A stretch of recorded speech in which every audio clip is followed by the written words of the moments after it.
How have I handled it? Yeah. With a glass of wine or two or three. I've handled it by hiding myself away. Hi, and welcome to your Access All Areas podcast, where we talk candidly to Australia's finest performing artists about their lives and the lessons they have learned along the way. So welcome to McLaren Versus. Today on McLaren Versus, I'm joined by someone whose voice is woven into the fabric of this country, but whose story runs far deeper than just the spotlight. She is not just a multi-award-winning artist.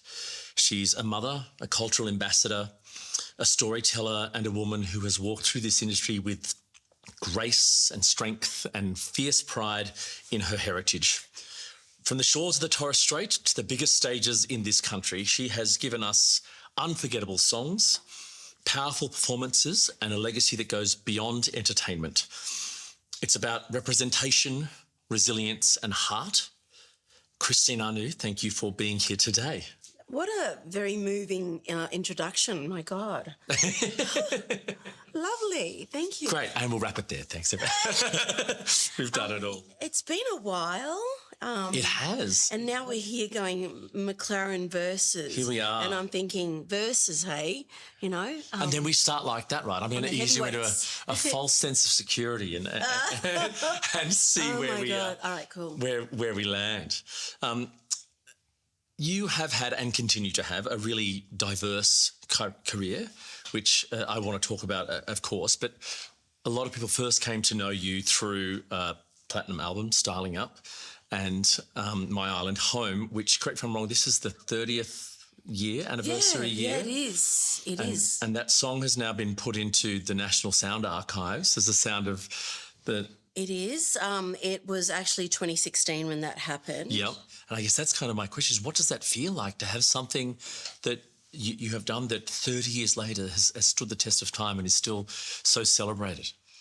So it would be technically 30 plus years, because long before the song landed in my hands and was in fact gifted to me by Neil Murray, the song had a life and it had a massive fan base among everybody who knew of, loved, claimed the Warumpies, who are the original Aboriginal rock band, who really took putting language into contemporary sounds, and in this situation, rock sound, a unique thing. And were in fact probably the people who initiated those sorts of ideas in people like myself and who I was working with at the time, the Page brothers, Stephen, David and Russell. Talking of that, your most recent album, Waku Mineral Aminalai. Wonderful. Thank you. Oh, I'm very your impressed. 8th studio album, I believe. Yes. Yes. So that is an album that's deeply saturated in culture and heritage and storytelling and this passing on of ideas to the next generation, which got me thinking about, you as a child. And I wonder, were you a creative kid, like when you were small? How was your upbringing around that? Yes, I was a creative kid, and I think creative children in a good way can be quite a handful because they stimulate you as well. They're teaching you. They're hungry. Yeah, they're hungry, and you've got to be spontaneous. Yeah. Children want now. They want it now.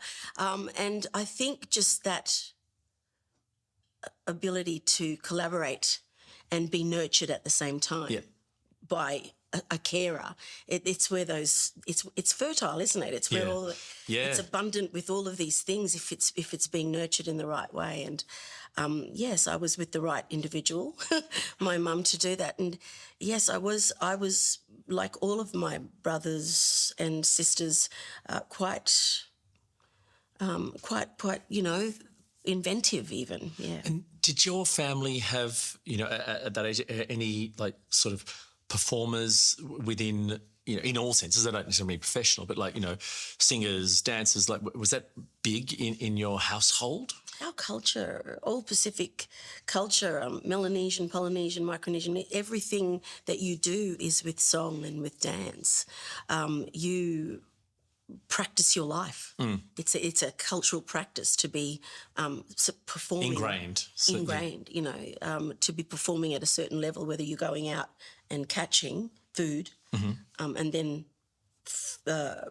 making it and then putting it on for show for people to partake. I mean, and then there's the singing and dancing and celebration that comes with that. There's an art in all of those. It's a lived, practical, lived thing.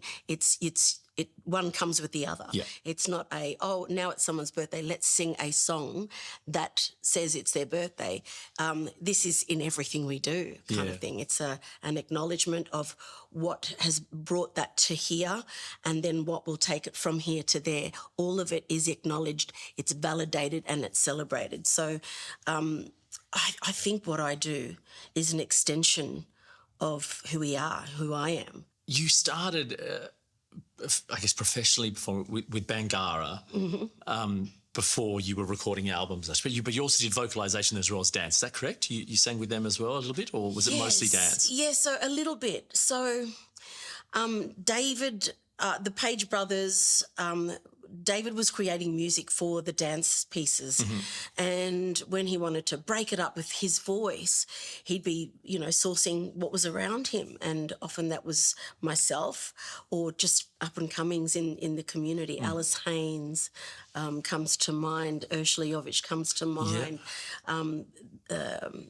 Mindy Quanton comes to mind. There's just so many people that he had access to. So, you know, I was often invited to do some voicings, you know, sing a line here or sing this one line in that verse that is a brand new song. So I was doing voicings earlier on in the piece, but when I signed the record deal, I had just graduated dance, 5 years of dance study, and I think it was my manager at the time who said, "Oh, you haven't hit the jackpot. You've still got to support yourself." And that was like a big wow. That was like a big shock, you know. Yeah. Like, you mean the record deal isn't going to support me?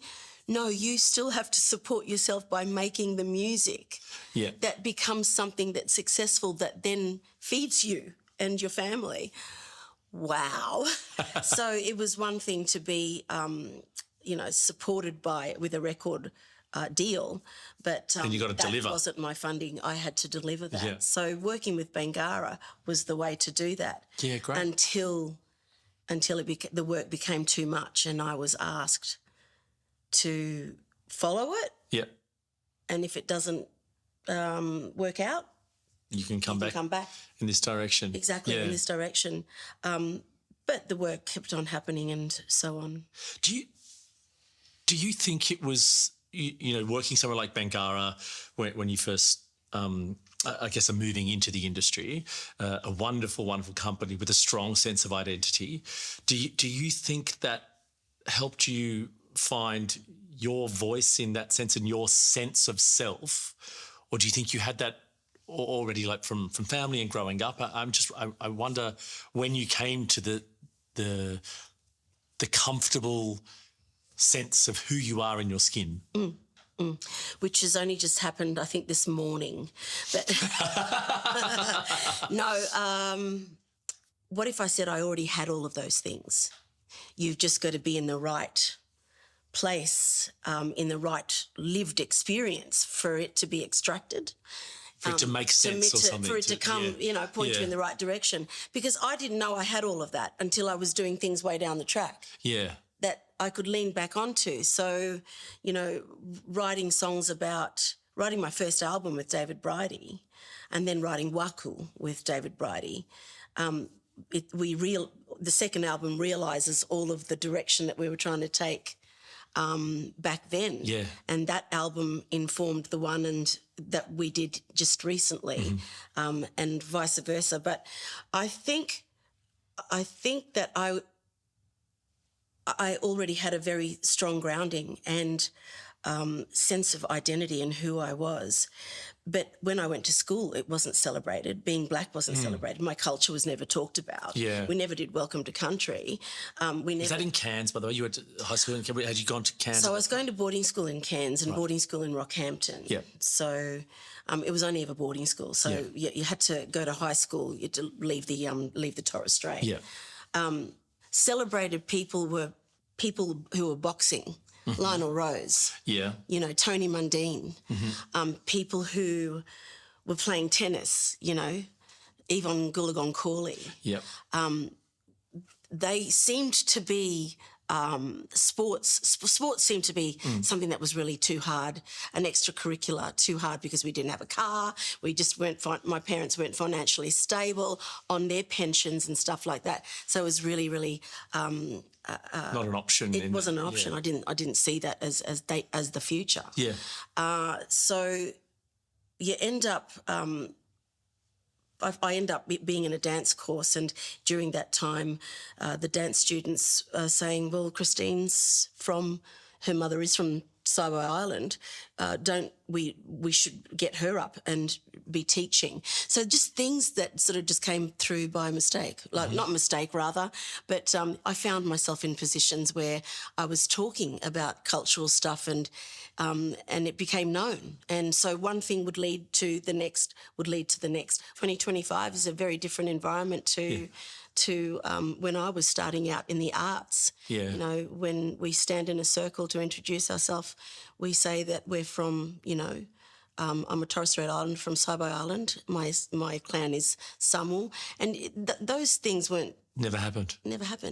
When I was coming through. Yeah. So it's just been wonderful to have, I've been around long enough and I've still got a lot to offer because we as a society, I guess, embrace a lot more now and have opened up to our stories a bit more.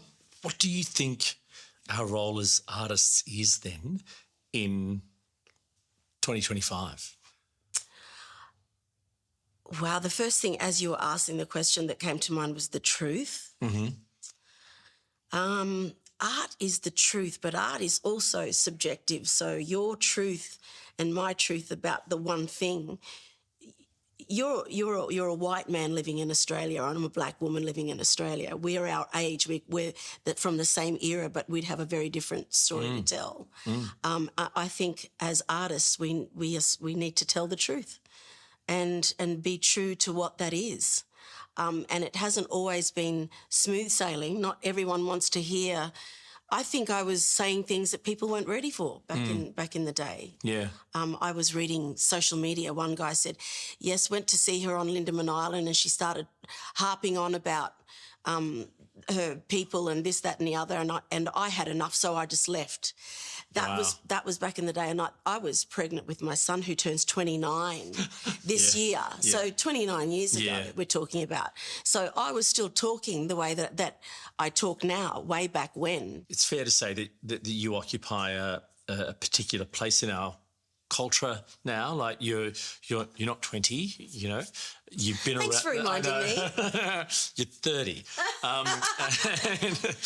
But you've, like I say, you've come to find yourself very comfortable, and you've spoken, freely throughout your life, as you've just mentioned there. But you're now at a point, I feel like, where you've got the conch and people are listening and paying attention, and you can, talk a lot more and share stories and have more of an opportunity to instigate change and get involved from a cultural perspective.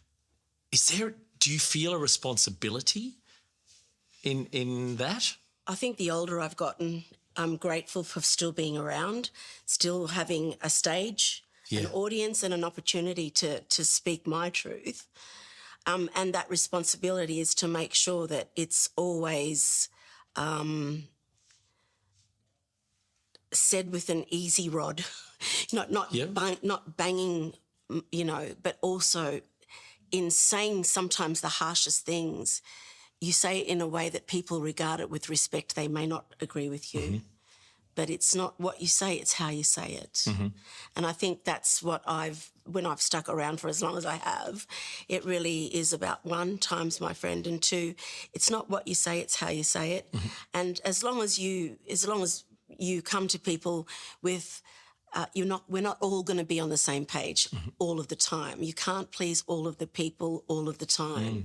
As long as we come into a room and we know that, it allows for us to speak openly about things. And when we can do that, isn't there a clearer picture of where we're going to head? What about young talent? You know, like people, you were saying growing up, you didn't have a representation of into one of the arts that you could look to. You had sports, but not necessarily the arts. You have, of course, blazed that trail, and there's plenty of other wonderful people performing now as well. You've listed some of them before. Do you get involved in nurturing like the younger sort of Indigenous talent? And I feel compelled to do it. I want to do it. If my advice is willing to be taken, then of course I'm chuffed about that. I feel very honoured. Yeah. That you would think that I have a lived experience that you would want me to share with you. But I've done it, and I've had my favourite experience is the Year 4 boys who walk out of a concert that I've just put on for them for an hour and ask if they can give me a hug. That's just wonderful. Auntie Christine. Yeah. And it was just when the school would first call me auntie, I was like, oh shit, am I ready to be auntie?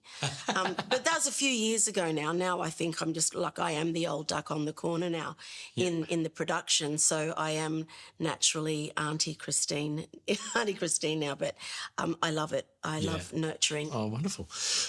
Let's talk a bit more about the performing and your career. If I can revisit that amazingly varied career that you've had, looking at some of your acting roles. So it's quite amazing. You've done things in Matrix Reloaded, Moulin Rouge, The Sapphires. You originated Mimi and Rentier, and now Hermes in Hadestown, which I mentioned on the way in here. I saw just the other night, opened here in Melbourne. Congratulations. It is a beautiful, grounded performance. And I mean, as a show, I loved it because it's all those things you've been talking about: truth-telling, storytelling, narrative, humanity, and it was really a beautifully achieved production. So, as I say, congratulations on that. You really do deserve all the accolades you get for that. Thank you. How do you go about choosing what roles you will say yes to and what you won't? Because like you said, it's been 12 years between musicals, for example, and you're doing many other things. How do you choose where to focus your energies? So let's begin with the 12 number, because I just didn't like any of the roles that were being offered. And I just wasn't ready to step back into a musical theatre experience. Yeah. Because as a job, it's a lot of hard work, and this is what we need to just spread out there first. You get booked for the role. You've got to work really hard at the capacity to retain information and gel and meld that with your skills and experience to produce something that people want to come back and see again. I hummed and ahed about the role. I was given chips are down by the fates. So that's the three fates in the show. The three fates in the show. So that's learning one of those three harmonies. I think it was all three.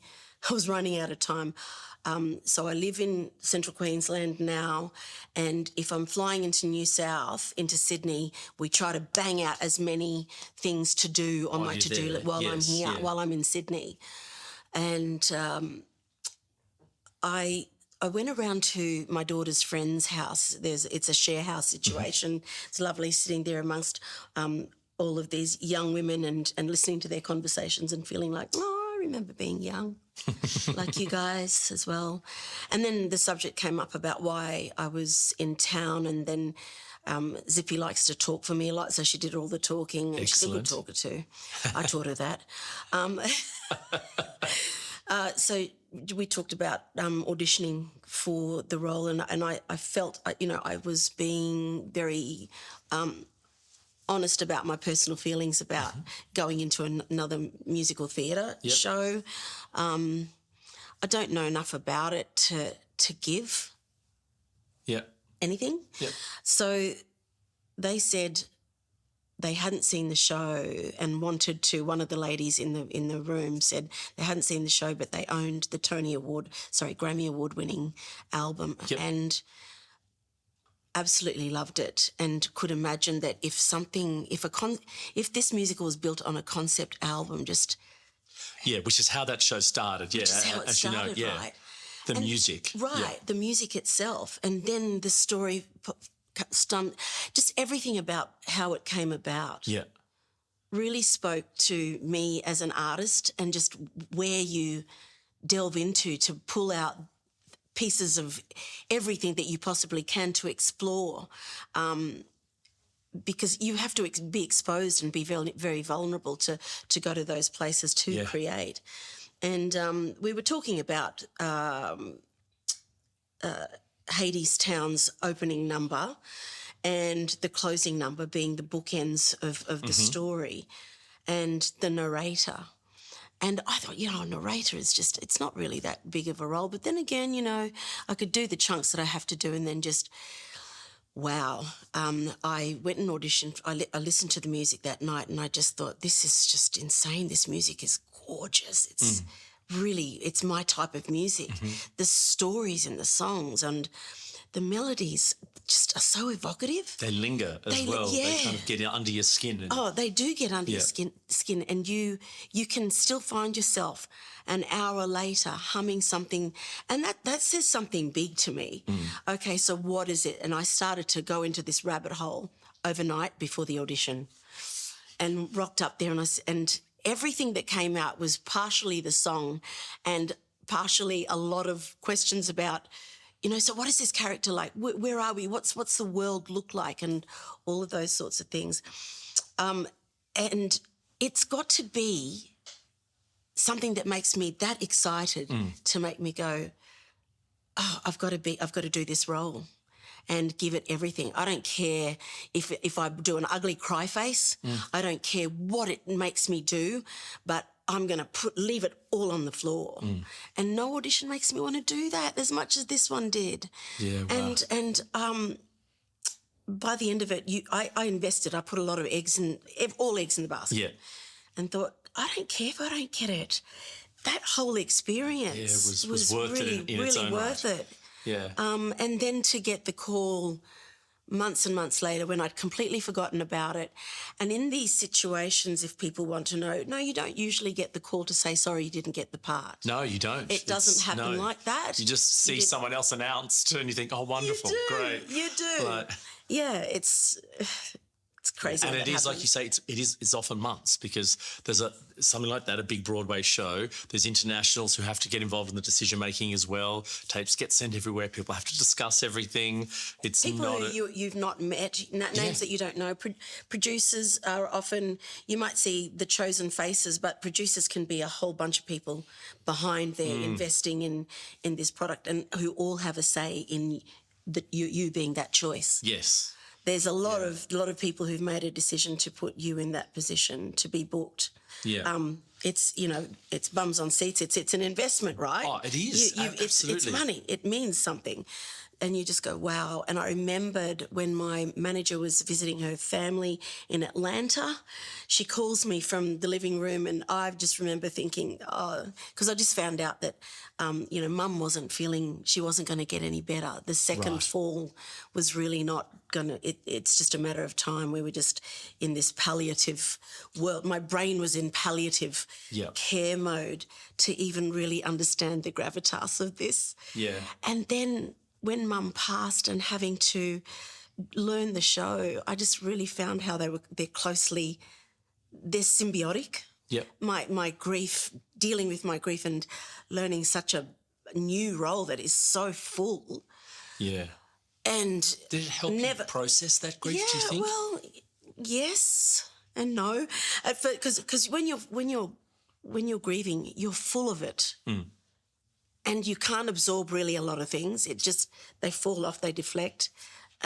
grief overrides Yeah. every sort of emotion that is happening at the time. And when I had to learn Hades Town, that's exactly what happened. My grief was butting up against the ability Kind of to take absorb. up all your space and fill you. And I just, because I realised the enormity of the role. Yeah. And then my grief was going, nah, just grieve. That's all you got to do, just grieve. And then it subsided, and I allowed the material to come in, and it helped each other. It was a very beautiful symbiotic relationship. You know, when you were announced in the show, I did sort of think to myself, I can't actually. You're going, oh no. No, I can't imagine a more perfect choice because, you know, of that, like we talked about before, that sense of where you sit with us culturally now within this country, and that role as a storyteller and a narrator, but also almost like it does feel like Hermes is very much the giver of the cultural context and things like that. So I just thought this is a wonderful, whoever made that decision, hundreds of them all over the world, good choice. Well, just in the way that you worded that too, made me decide, you know, to say to Michael Crass, can we have the emu feathers? Yes. Sorry, the cassowary feathers, because that's my clan, the cassowary clan.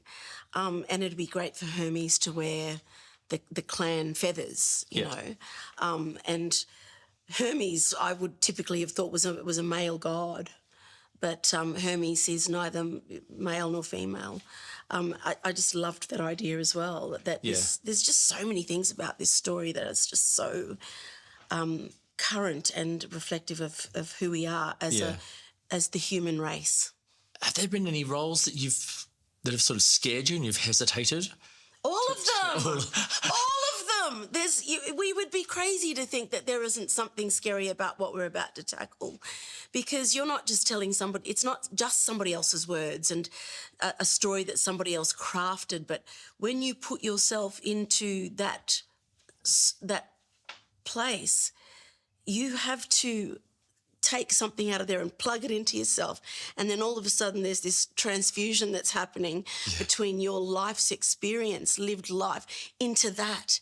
And you're giving each other life. So that person's, other person's words, other person's stories, and your lived experience need to be fused in some you've got to bring them together. That's your role, is to bring them together. And that's scary. And that's scary, because what are you... You know, with every role you evolve, don't you? Because there's a part of you that you're putting, you know, and I say this as Mrs. Hermes in the show. You might say he was naive to the world. He wears his heart out on his sleeve. Isn't that all of us, you know? It just, everything that comes out of Hermes' mouth is something that I would say or do or recommend, and that's scary. And you talked about the vulnerability before of putting this together, because you are sharing yourself, you know, and that can be confronting, you know, scary. And a lot of people have called it raw. Yeah. You know, and people go, your talent is so raw. And it offends me, because it's like what you're saying, like I'm like an uncut diamond. And they don't mean unpolished. They don't, or, you know, so I know, go like a turd can't be polished. Is that what you know, what, like, what do you mean? Like, is it that I'm able to tap into my rawness and deliver that, as it were, without any sort of censorship or censoring or any sort of, you know, filtering? Yeah. I have no problems with doing that. And if that is the artist that I am, signed, sealed and delivered, that's what you're going to get. For you, how have you handled the ups and downs of what is a long career? Because it's never always just smooth sailing. How have I handled it? Yeah. In private. Excellent. In private, darling. Yeah. I'm not here about to tell you how I bloody well handle it. I've handled it as like anybody else has, you know, with a glass of wine or two or three, and then excessively. I've handled it by hiding myself away. Mm-hmm. You know, like, can I not take work for this period of time? Yeah. And then along comes radio, and you think that's fantastic, because at least I don't have to be present myself as ChristineAnu. It's just my voice. Yeah. It's just my voice, what a great call it was to take radio whenever that idea came, because it sharpened storytelling for me. Yep. You know, like when you turn up in person to watch somebody, let's just face it, there's some part of why we're there because it arcs back to a memory that we have. Like if you're at a pop rock concert, I want to hear them sing those 2 songs and only those 2 songs. We're only thinking about ourselves. We're not thinking about other people. And I love the idea that radio is for listeners. Yeah. In its definition, that's what it is. Yeah. And you're not watching a concert. It's really for the listeners. Yeah. And it really did make me think, well, if this is just for the listeners, how can I get people to listen to me while they're watching me? Right, okay. So you've taken the learnings from there. Yeah. Because like you say, in radio, hone it. like there's no lighting, there's no costume, there's none of these things to kind of keep everybody That's why focused. they say you've got a good face for radio. Yeah. Not you personally, so the guy behind you. rude. No, kidding. Rude. Right, so that's really helped you kind of hone that craft into like your live performing as well. Yeah, into live performance. And how I've handled it's arcing back to your other question is like you handle what you're going through in your life by trying to put it in its most concentrated. If you were filtering why you're angry down to one single thing and injecting that into the message and intention that you want to give to somebody when they pay their money to come and see you and walk out that door, then I think I've served my purpose by giving them something that's an emotion that they'll carry for them for the rest of their life. You can't remember what the event was and what happened, but you'll never forget an emotion. Yeah.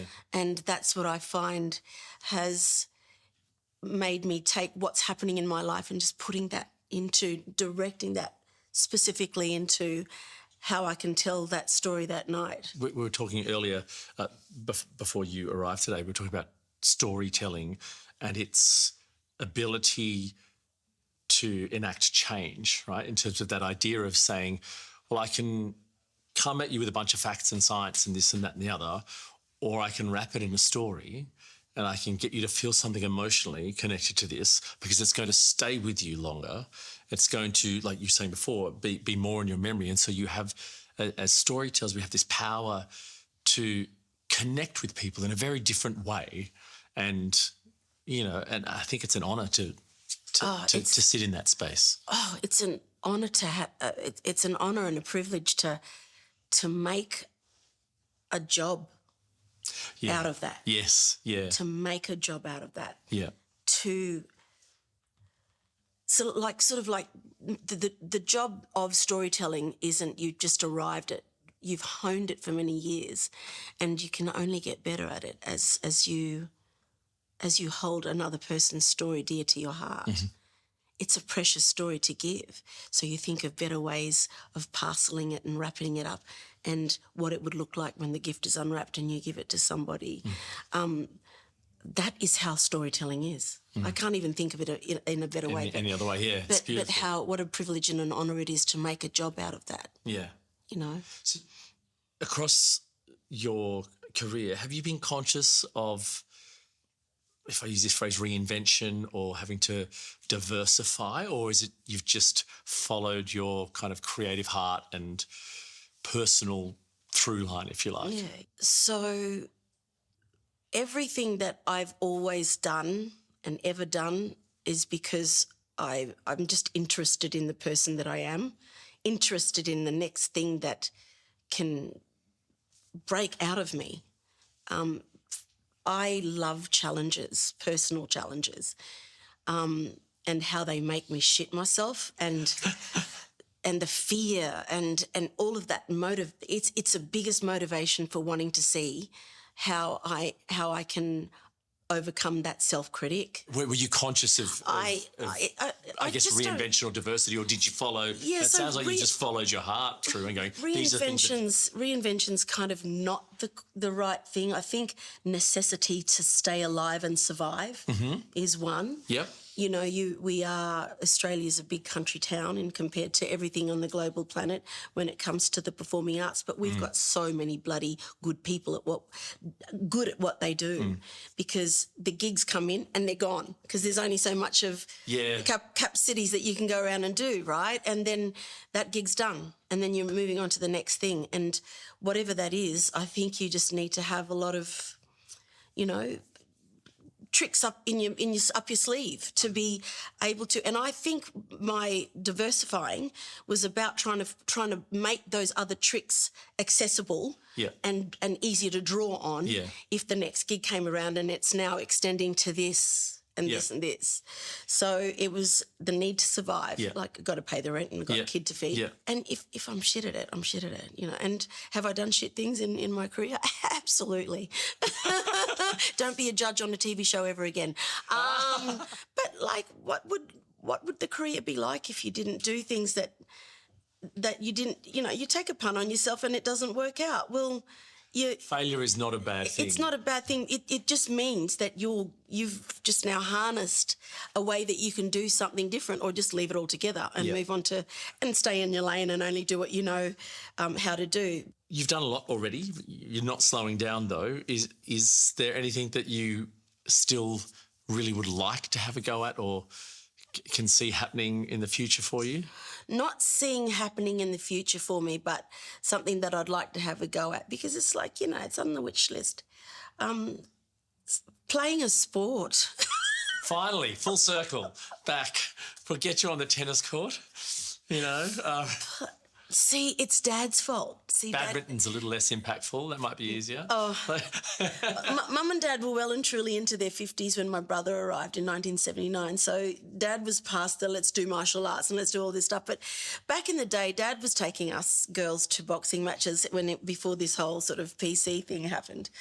In Brisbane at the City Hall, wrestling matches at the City Hall. Yeah, right. We were. He took us to Lang Park because we lived behind that in Milton, to watch Wally Lewis and the gang. You know, I grew up with a lot of sports, so it's just crazy that I didn't go in that direction. Yeah.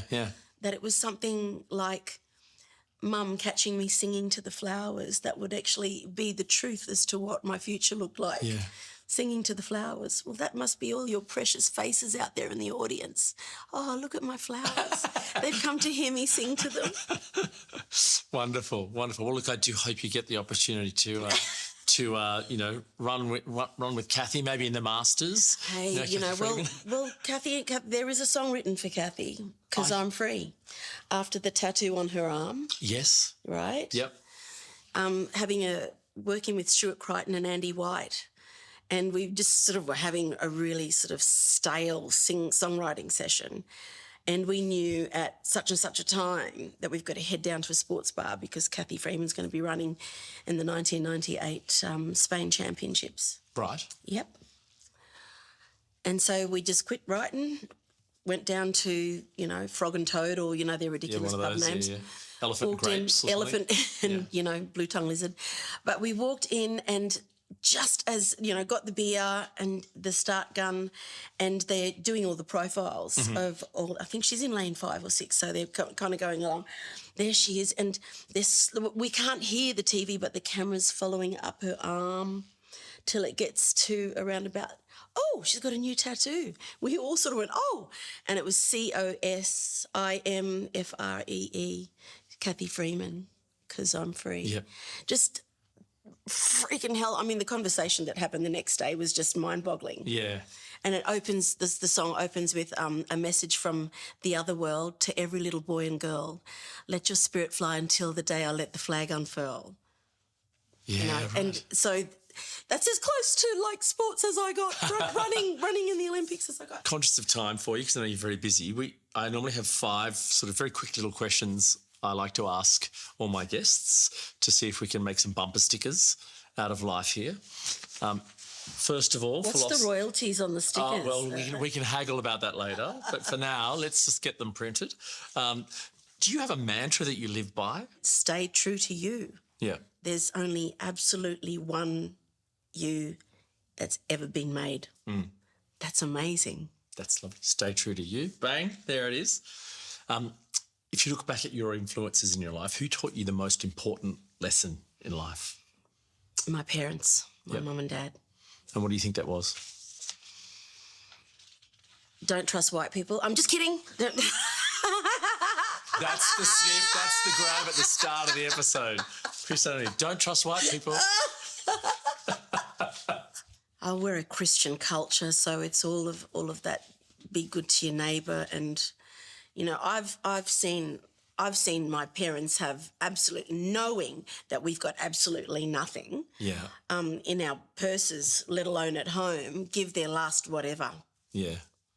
Right in front of us, starving kids. But you know, I think Being a good human. Yeah, I think kindness. Yeah. Leave that one behind. Yeah. If there's a legacy to leave, be kind and respectful. Yeah. Beautiful. If you had to pick one milestone that's had the most profound effect on your life. Children. There it is. Yeah. You have two, exactly. I have two. My son's 29 on the 17th of May in a minute, and my daughter turns 23. And I think a first-time mother, and then 6 years later having a female child, like, you're two different people. Yeah. Like, they have two different mothers that they refer to. Yeah. But they have the same mother at the end of the day. And then just to see me be a grandmother now with my son's little boy who's almost 2. You know, I'm now the matriarch of my own family. Isn't that beautiful? It is. It's beautiful to know that I made people. Yeah. And that's the most massive responsibility. Yeah. Making people and making them into good ones. Last question for you around struggles.